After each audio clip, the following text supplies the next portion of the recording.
Сәлем достар, қазір қыс мезгілі болғандықтан көптеген адамдар, соның ішінде балаларда жөтелмен, тұмаумен ауырып жатыр. Үй жағдайында антибиотиксіз табиғи жолмен жөтелді кетірудің екі әдісін көрсетемін. Ең алдымен осындай орташа үлкендеу бір пиязды жіңішке майдалап етіп турап аламыз. Табиғи сироп болғандықтан, яғни табиғи жолмен дайындалғандықтан, бұл сиропымыз бір күнге ғана жарамды. Яғни бір пияздың өзі жеткілікті сол үшін. Егер бұны 2-3 күн сақтайтын болсаңыздар, пияздың иісі шығып, жаман болып қалу мүмкін.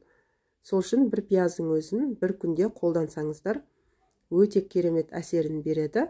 Негізі бұл сиропты 2 күн қолдансаңыздар жеткілікті. Бірден жөтелдеріңіз қояды. Осы бір пиязға мен 2 шай қасық шекер қостым. Шекердің орнына табиғи бал қоссаңыздар да болады. Осыны жақсылап араластырып, бетін кішкене басып, шығамызда қақпағын жауып 3-4 сағатқа қалдырамыз.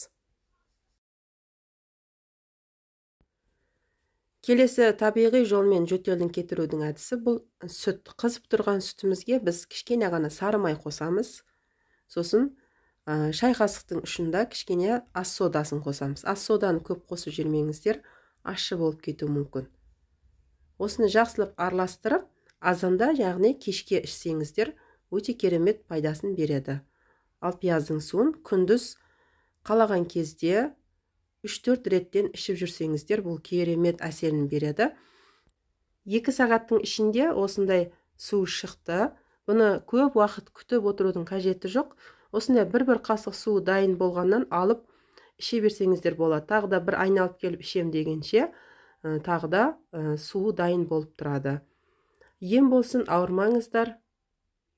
Әрқашан сау саламат болыңыздар.